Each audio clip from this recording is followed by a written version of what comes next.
नमस्कार जय जगन्नाथ फ्रेंड्स आपण मानकु ओडिया किचन क्लब को स्वागत। चलतु आज आम बनइबा आलू फुलकोबी बेसर। से मुझे गोटे फुलकोबी आउ 3टी आलू नहीं। चलतु आलू आउ फुलकोबी को भाजी नेबा।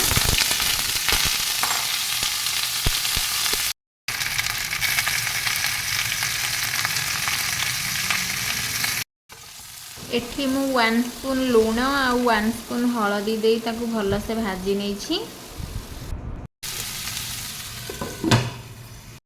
चलतु ये बेसर पाई मसला प्रस्तुति करनेबा।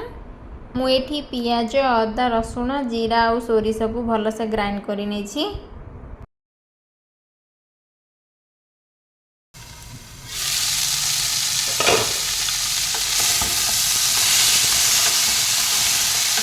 एठी आलू और कोबी भल से हे आसलानी। चलतु गोटे जगह को काढ़ी नेबा।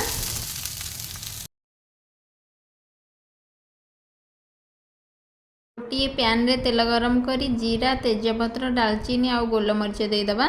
मुझे 4टी कंचा लंका और गोटे पियाज को काटी नहीं ताकू एठी ऐड करदेवी।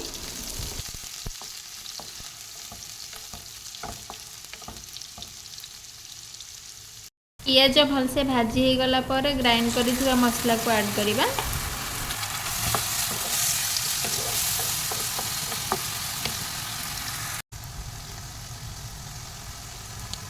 चिली पाउडर हलदी एवं स्वाद अनुसार लूण ऐड करी भल से कषि नेबा। एबे आमी काटी रखिथिबा गोटे टमाटो ऐड करिबा।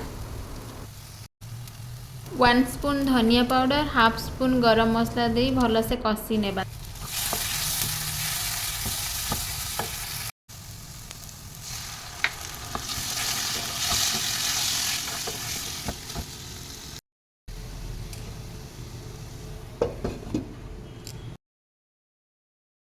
एठी मसला भल से हे आसिलानी। ए टाइम रे गरम पानी को ऐड करी आलू और कोबी को भल से कषि नेबा।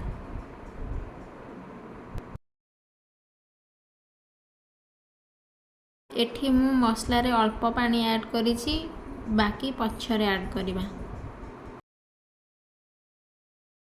एठी कोबी को 5 रु 10 मिनिट भल से मु कषि नहीं जाइथिली। एमिति मसला रे कोबी को भल से कषेबा द्वारा पानी चिया लगी न थाए नचेत कोबी गुड़ा पानी चिया लगे। ये देखंतु भल से कषि होला पर केमति देखा जाउची।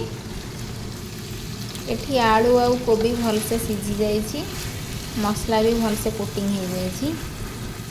आपण माने चाहिले एमिति आलू कोबी कषा भी रुटी सहित भात सहित खाई परिबे। मु एठी झोल रखिबी सेथिपाई मु एठी पानी ऐड करि नेछि।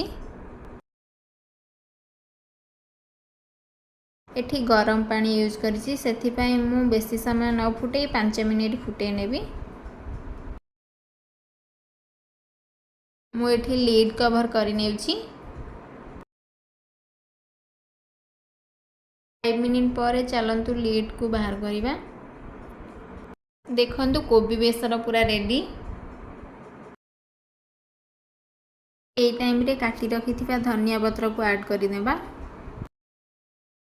एबे मु चलंतु आपण मानकु सर्व करी देखुछि। आलू फुलकोबी झोल समस्ते खाइथिबे किंतु एमिति बेसर थरे ट्राई करंतु देखिबे केमति लागुछि। हां चैनल को सब्सक्राइब करी जानतु। धन्यवाद।